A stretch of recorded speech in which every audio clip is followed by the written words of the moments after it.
Okay, so this is my second ever YouTube video, and I think I can't remember, well, hold on, I have the dates here.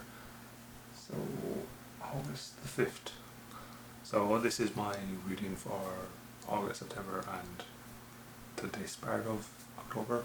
I'm showing way too much shoulder right there. Okay, so it's not a lot of books I've read, but it actually surprised me at how little I've read. There's only 5 books, but yeah, I just wanted to talk about them before I forgot about them. Okay, so the first one I've read is The Outsider by Stephen King, and this is my first ever Stephen King book. And by the way, when I'm doing this, I'm just going to my computer. It's here.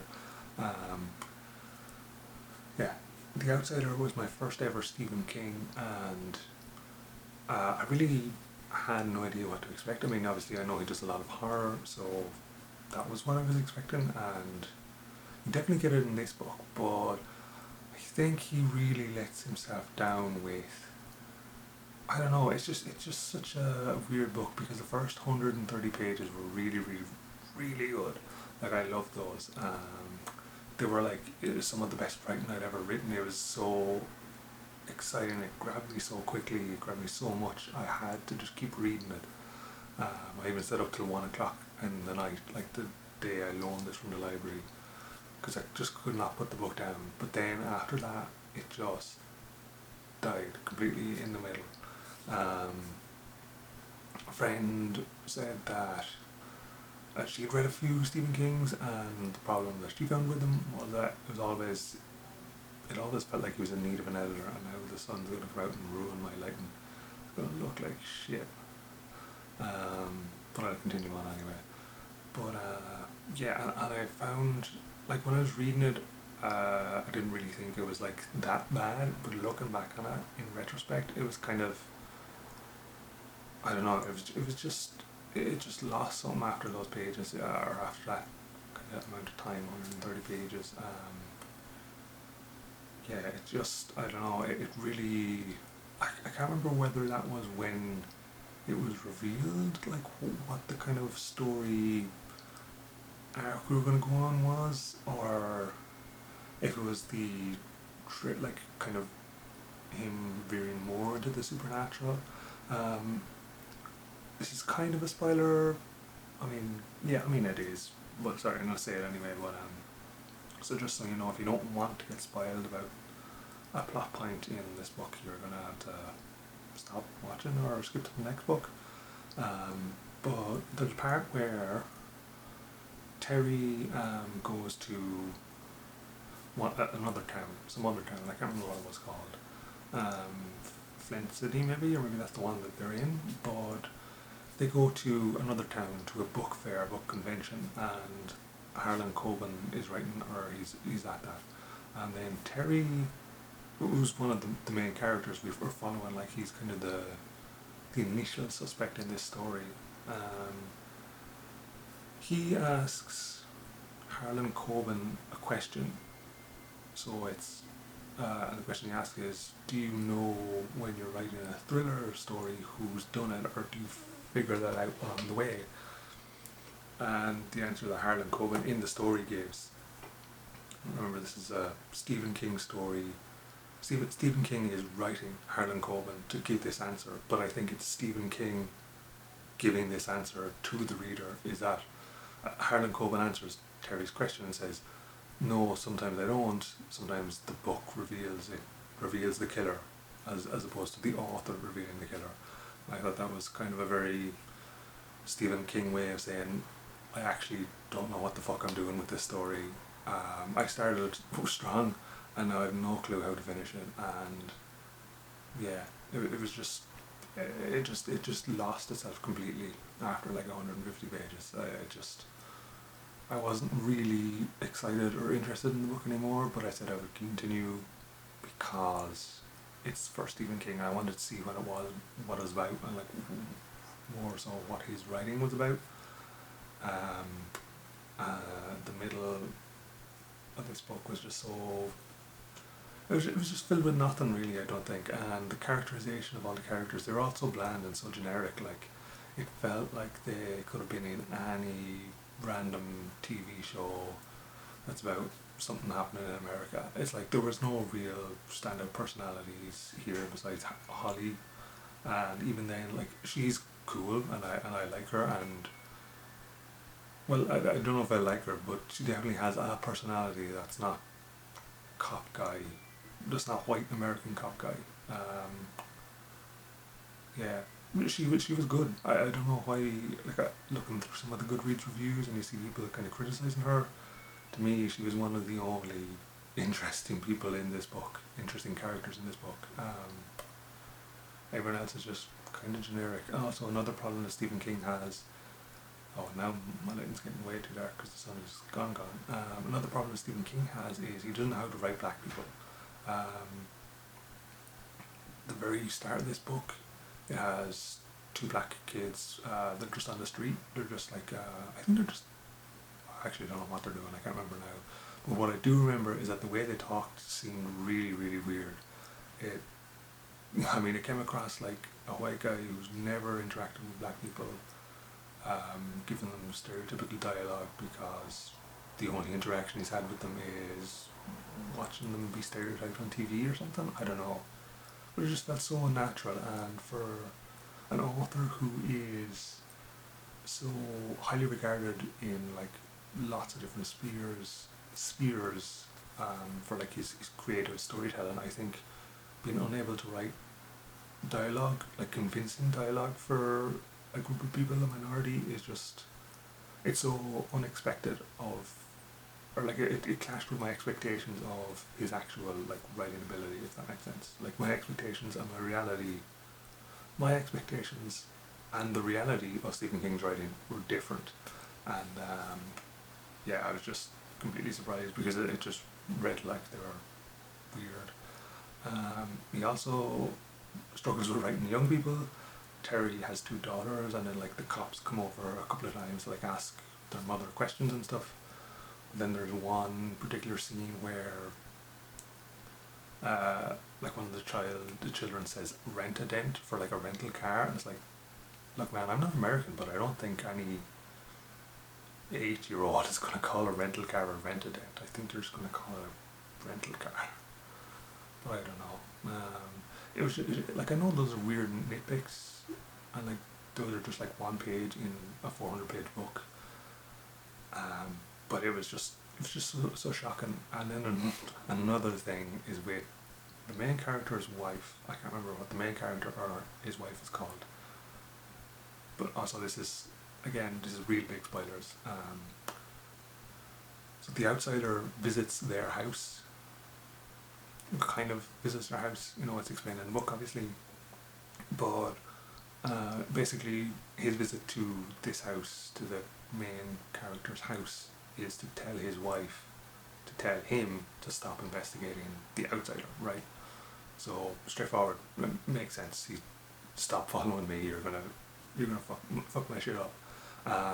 Then Stephen King does a really weird thing at the end of this scene where he comments on the main character's wife's nipples and her breasts, and it's just so like out of left field. It's like, what are we talking about? Like, why is this relevant? Like, where the fuck do you get off thinking this is something I need to know? It's something like her breasts, or her it's something like her nipples were shining as hard as headlamps, or something like this. And I'm like, what the fuck are you talking about? Who gives a shit, man? What the fuck are you on? So yeah, I know I got really passionate about that for 5 seconds, but it was just so shocking that he is, I don't know, like, obviously this is a later work of Stephen King, so I assume his earlier works are much better in quality and dialogue and substance, and everything that you want from a book. But like this, The Outsider is just, it's just bad. It's bad because it's disappointing. It lets itself down. There was so much potential for this book at the start, and then I don't know what he did wrong, but he did a lot of things wrong, or maybe he just did one thing wrong, and it was all downhill from there. But it was not good. I do like, I can't remember his name again, the Texan guy's the Texan guy and his mother, like their relationship was very, very sweet. Their dynamic was very sweet, and her relationship, or I suppose her yeah, character dynamic between her and the Mexican, or yeah, Mexican police officer. He is Mexican, but he works in America. Does that make sense? He's like ethnically Mexican. He's not Mexican nationality. But they speak a lot of Spanish together when they finally meet up, and I thought that was very interesting as well. Yeah, it was just really interesting characterization of her and all the other characters that she kind of interacts with. She's really one of the stronger characters in this book, and I wouldn't say it's worth reading for her alone, but if you do read it, I think you'll enjoy her, and especially Holly as well. They were all kind of very cool. So yeah, think about it, the best characters are in the second half of the book. And I'm going to change my lighting because it's gotten so bad. Okay, we're back, and well, we're looking so much better than ever. Yeah, I just changed some settings on my camera there just because it got really dark. There's a window there, so that's why my lighting changes quite a lot. But yeah, I did not like The Outsiders by Stephen King. It just had so much potential that it never lived up to. I didn't mind the ending. I thought that was actually enjoyable. It was predictable, but it was enjoyable. The middle was just a slog, really. Okay, so the next book I read on audiobook. It's called Girl, Woman, Other by Bernardine Evaristo, and I thought this was really good. I really enjoyed this. I really enjoyed the multi-character point of views. I thought it was a very unique and interesting way to tell a book. It did slightly get a little bit old by the end of it, just because, like, you know what the kind of basic structure of each kind of person's chapters, but that didn't mean it was bad. It just meant, I knew what was coming. I knew kind of what was coming. Really, a lot of themes in this one. Like, I understand why a lot of people will kind of dig into it, like in a kind of critical sense, obviously racism and colonialism, but then a lot of, I don't know how to describe it in a phrase, but like a lot of kind of shame of self, especially in regards to sexuality and gender, but like specifically in like a diaspora community of African countries, but then obviously,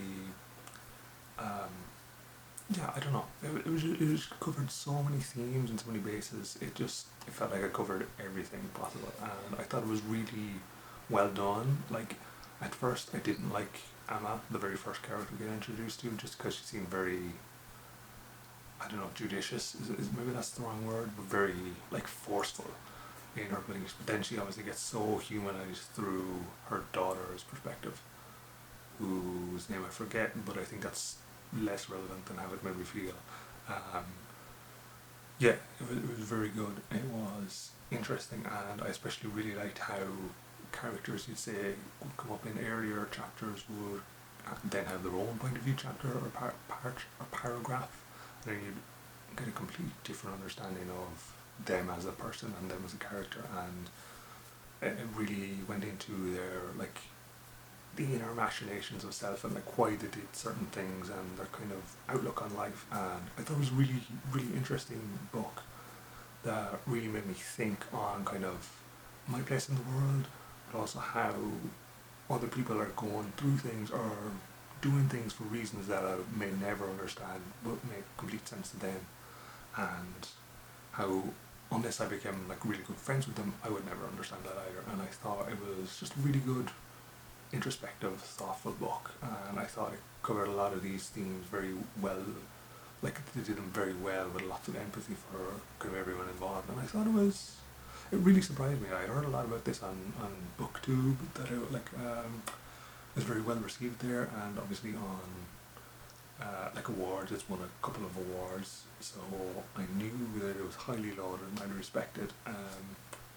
Yeah, and it was a good book. I enjoyed it. The audiobook reader did a great job. I don't know if I didn't put her name down in my review on Goodreads, but it was good. Also, before I forget, this is a 4 stars on Goodreads, and The Outsider is a 2 stars. Bad book. these might be different on Storygraph. Let me check real quick.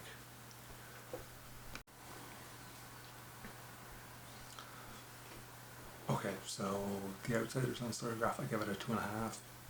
It's 2.5, 2 stars, and I also gave Girl, Woman, Other a 7 stars. No, a 4 star on Storygraph as well as Goodreads. So I think that's fair. Maybe it could be a little higher, maybe 4.25 or 4.5, but it's around that sphere anyway. And I definitely recommend you check out Girl, Woman, Other. I think it's really good, especially on audiobook. The narrator did a good job. She does a lot of different accents for the different characters. So obviously when she does Nigerian and Ghanaian and Caribbean and British accents, and it really brought a lot to the characters and to the story. I think it was worth mentioning her contribution here. Okay, so the next book I read is Stephen Kotkin's first volume on Stalin. It's called Stalin Volume 1, Paradoxes of Power, 1878 to 1928. So it covers his first 50 years of his life. Maybe 40 years, if that's better. No, 50 years. It's thick, it's dense. It took me a long time to read, probably one of my longest reads, like 6 months I think.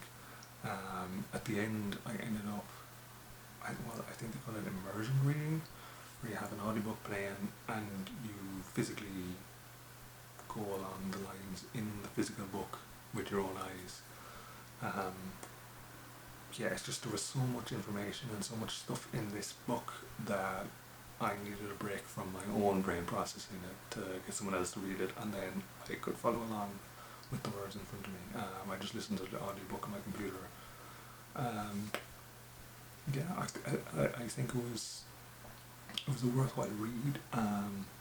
Obviously, you have to be interested in Soviet Russia, Soviet Union, communism in general to maybe get something out of this book, but if you are, this is definitely one I recommend. Kotkin does have a kind of a viewpoint of, I mean, he's American, so that's obviously a bias against the Soviet Union and communism. But then again, in the end of the book, he there's a coda thing where he one of the things he says is he believes it's a society based on class can never be successful, and I just think that's a very broad, general statement that I don't think makes sense. I mean, capitalism to me is a society based on class. Like the working class is at the bottom and everyone else is at the top, especially those billionaires who have more money than everyone else, and there's like 10 of them. So I just thought it was a bit of a short-sighted critique from him, but I still give the book a 5 stars because it's so, as a non-fiction book, this is one of the gold standards, I believe, because he's clear he has dedicated his life to studying and researching Stalin and everything about him. And that comes across in the book. There are 200 pages at the end of notations, resources, bibliographies, indices. It is so detailed, it is insane. There's 300 citations, in-text citations per chapter in this book. It's about 740 pages long. The notes and stuff is another 200 pages. So it is completely 100% detailed. I don't think you're going to get a more detailed book on Stalin than this. And it's, as I said, it's volume 1 of 3. Volume 1 of 3 within frame. The third one is coming out next July 2026, I believe. I don't know if I'll read the other ones, because the second book is another 200 pages longer than this one. This was a long read. If you were getting it, if you're picking it up, I would suggest trying to get the paperback, because the hardback, when you're reading it, it really hurts your wrist because the weight of the thing. Unless you have a book stand that you can put it on for a long period of time, otherwise your wrist is going to get a lot of use. But if you're interested in the Soviet Union at all, or communism in general, because I'm kind of reading a lot of communism, a lot of books about communist countries, so I just it made sense for me to read this one. But would I recommend it? If you have an interest in what it's about, I think. So, but I wouldn't recommend it as a general non-fiction book. Um, it touches on a lot of things. So obviously Stalin's early life in Georgia, his attempts at pushing back against the Russification of the Georgian peoples, and then obviously his education and his like romantic life, as well as his exile in Siberia and many other places in Russia, like internal exile in Russia. It also covers Tsarist era Russia, so it gives you an understanding of the politics of that time. Then it goes into the Civil War era, and then the multiple coups in 1917, and before that, sorry, the Tsarist era, the World War One, and then the various international alliances that kind of dancing around, Russia with France and with Germany and Britain with both of them, but like in neither of them, and wanting to kind of contain them. Yeah, it covers a lot of things. Only up to 1928, so after the Bolsheviks gained power, like it doesn't cover, obviously all of Soviet history, but that's what the other books are for. Yeah, I don't think there's anything else I need to mention about this. If you like the era, or even if you don't like the era and you just want to know more about it, I really knew nothing about it other than kind of the general basics I learned in school. Soviet Russia was communist, and there was a coup in October 1917, and that's when the communist government came to power. It does mention like how a lot of the it's entirely like Stalin can centralize power to himself through becoming or being appointed secretary of the party, secretary of something else. That's another problem.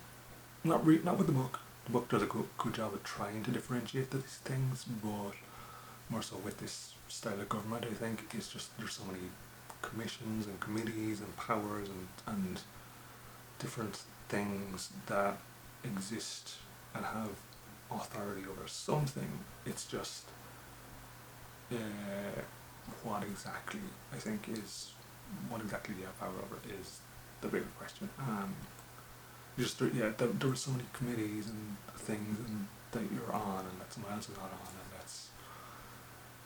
and it also gives a good insight into the other members of Bolshevik Russia, not just Lenin and Stalin, but Rykov and Tomsky and Bukharin and Trotsky and Zinoviev and Kamenev and Molotov and Dzerzhinsky and Mezhinsky and Orjonikidze, and really anyone that's kind of in power around, they're mentioned in this book. It's so detailed.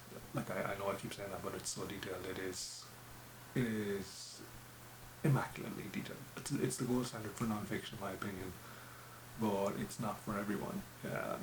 It's just for some people.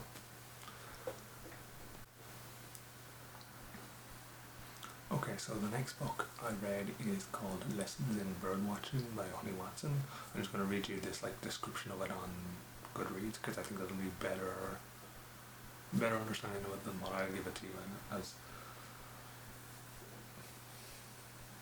So it says it's a darkly comic, politically charged novel set in a post-Earth future, where beings, human and otherwise, careen towards annihilation in service of zealotry and nihilism alike. Sorry, I just keep glancing at it to read it. So there's a team of 4 or 5 sent to this planet called Apex,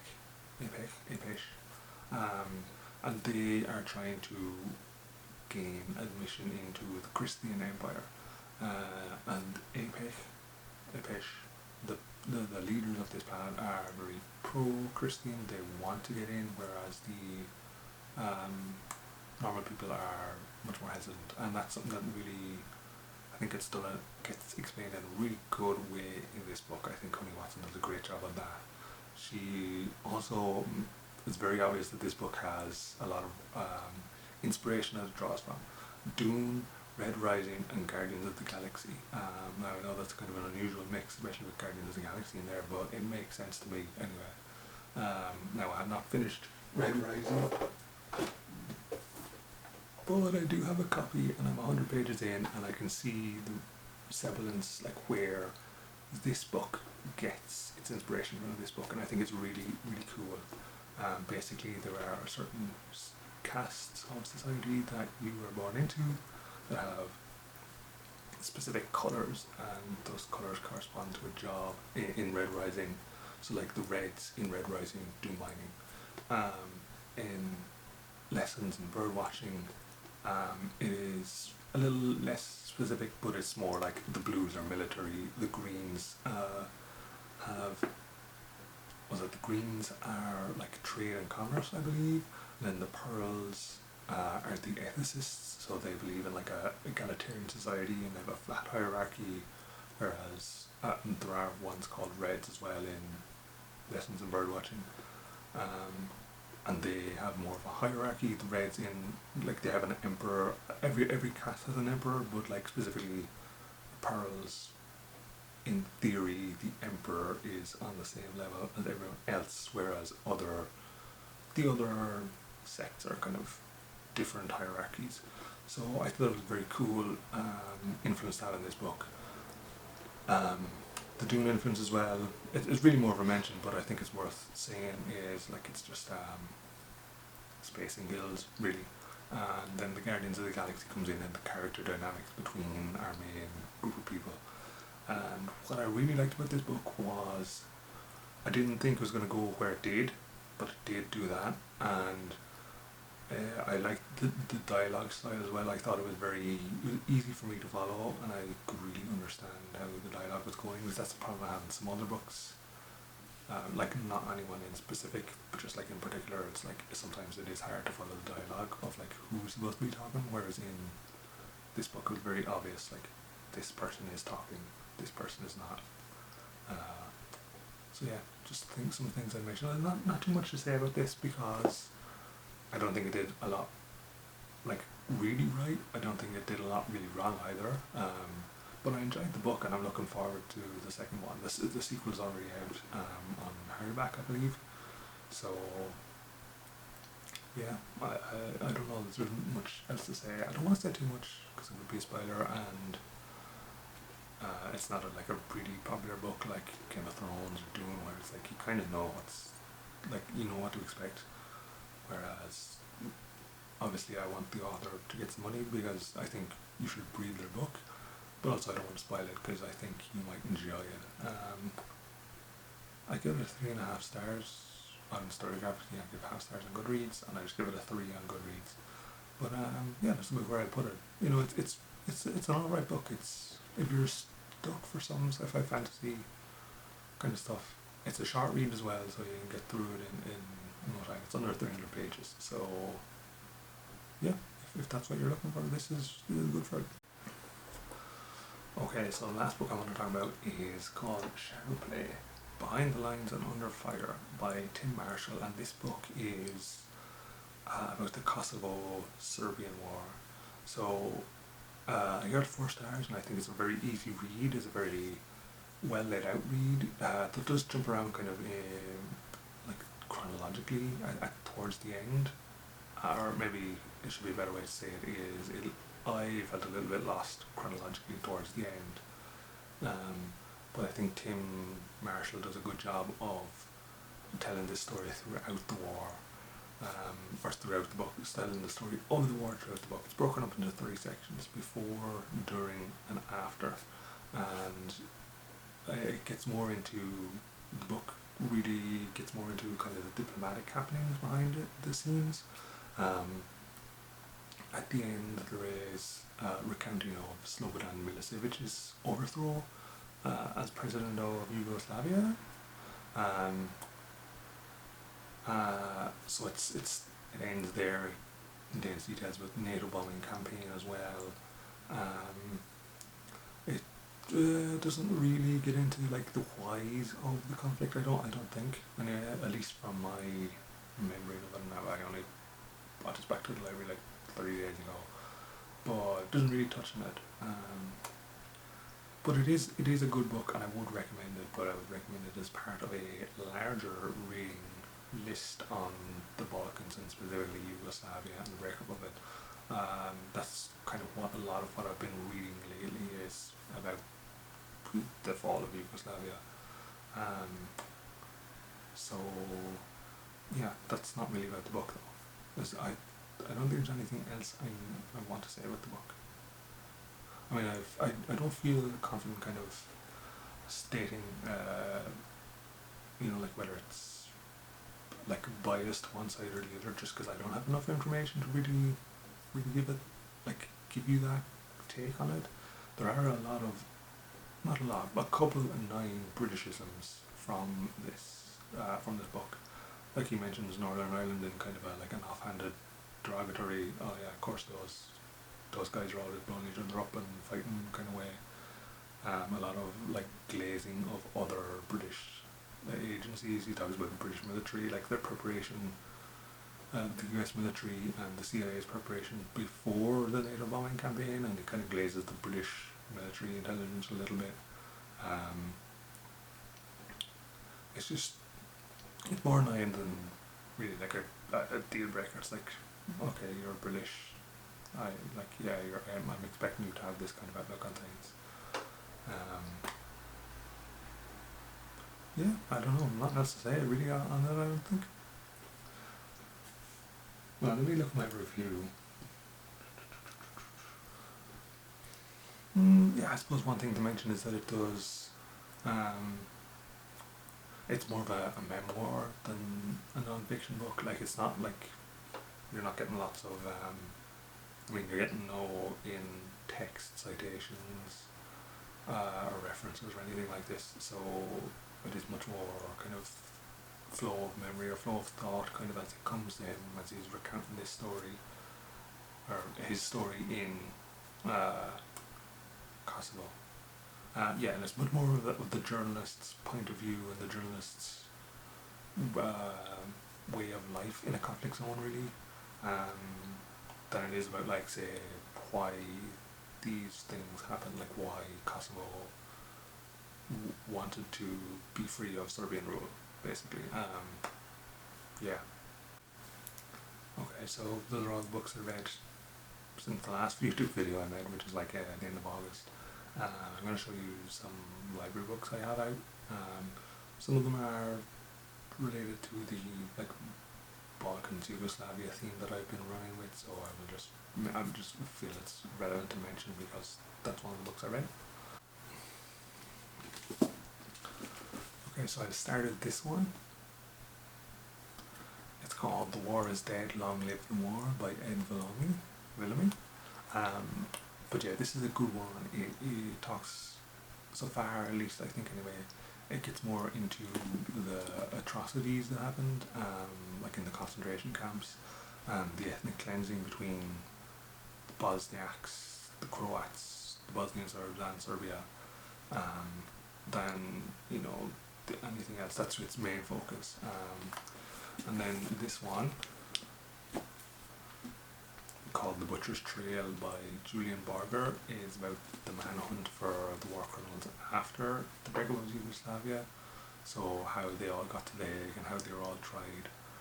I've not opened that one at all, but it's one I wanted to read because it obviously details how they were all caught and how they were all punished for it. Then I have another book on loan from the library. I don't have it on hand right now, or it's reserved. Hopefully I'll get it sometime soon. It's Balkans 1804 to 1999 by Misha Glenny. And the reason I reserved that one is I feel it'll give me an overview of the entire region for a long period of time, which will help me in kind of understanding the place of Yugoslavia in it. And Misha Glenny also has another book called The Fall of Yugoslavia that I want to read as well. And then Ed Villamy wrote this one, has another book called Seasons of Hell, and that book gets more into the military movements, I would say, military campaign of between Bosnia and Serbia during that war, during the breakup of Yugoslavia. I don't know much about that, just that he mentions it in this one, and I wanted to see if it was in my library because it felt relevant. And now the sun has come back out and my hand looks white as a sheet. Damn.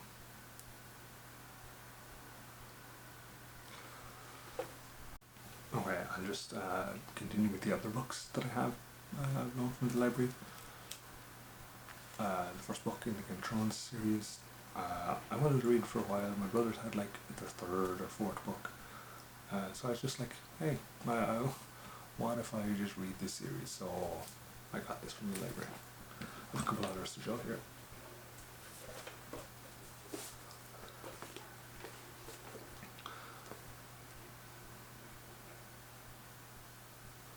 So that's Whale Fall by Elizabeth O'Connor. I picked that up because books are sick. He does like a weekly video on YouTube where he talks about the books he's been reading in the week, and he mentioned this one. Basically, I think it's a girl who lives on an island off the coast of Wales. Everyone there speaks Welsh. She speaks Welsh and English, I believe. Some anthropologists from mainland Britain come, and she has to help them, I suppose, navigate the island, but her dream is to leave the island. So it's kind of a crossing of those kind of paths in life, and yeah, I just thought it was very interesting because I feel it could be very relevant to me as an Irish person, and obviously themes of colonialism and wanting to have a better life, but also not wanting to leave home. At least that's what I think it is. I've not read it, but yeah, he talks about it in better detail because he's obviously read it. So yeah, if you want to watch what he says about it, I'll link the video.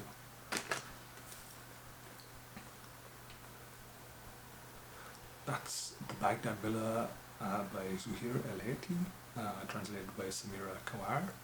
I just picked this up because it is a fictionalized book set after the American invasion of Iraq, 2003 American invasion of Iraq that toppled Saddam Hussein and unleashed chaos.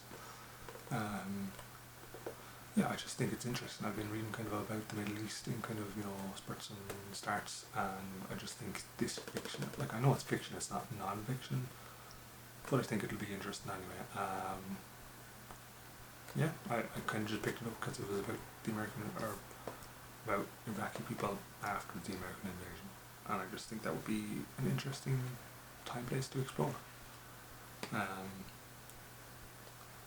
I have aspirations of learning Arabic, but I don't know the first thing about it, so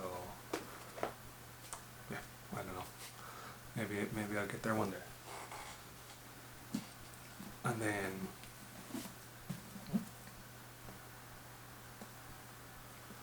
that's Night of Power by Robert Fisk. This is a non-fiction book, and it is about the Middle East. And you could probably say this one is linked to Baghdad Villa because this book is another book before this called The Great War for Civilization, which I don't know when it was printed, but it looks old because there's a copy in my local library that is hardback, and it's very yellow page. It's kind of it's been staring at me to loan it out, but I don't want to because I know it'll take me a long time to read it. So I picked this one up instead. But where that one ends, this one continues, I think. Because it starts with the aftermath of the Iraq invasion in 2005, so that's obviously why it's connected to that one. I just feel, well, I mean, I don't know if they go together, I haven't read it, but I assume they might. But yeah, this talks about the Arab uprisings, the Syrian civil war, to Israel's conflicts with Palestine and Lebanon. So, and I know that he is held in high regard as like a quality non-fiction writer as well as quality journalist, so we'll see what I actually have to say when I read it, but that's my assumptions of it. And the last book I have from the library, I'm sure.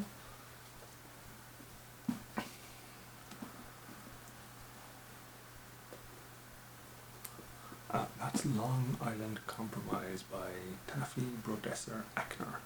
And this was another one that I picked up because of a YouTube video. I can't remember the channel's name, but I will link it anyway. But she talks about like longer books, like long books that she liked, and this was one of them. And this is on the shorter side. It's like 450 pages, 410, 440 pages. So yeah, on the shorter side. But what I believe it's about is it's about kind of an American family living in New York that realizes that the American dream isn't all it's meant to be, and how this I suppose comes about is it says in 1980 a wealthy businessman named Carl Fletcher is kidnapped from his driveway in the nicest part of Long Island. So basically, how even in the best part of America, the American dream is more farce than reality. And this is a non-fiction, or well, this is a fiction book. Like it's not an actual story. It's a made up story. But yeah, I'm just interested in seeing where it'll go. But she talks about it in more detail again because she's actually read it and I have not. But yeah, if you wanna see why she recommends it, I'll link that video. Yeah, I don't think there's nothing else to say. I'll make these YouTube videos whenever I can. Yeah. Go to your local library. You never know what stuff you might find in there.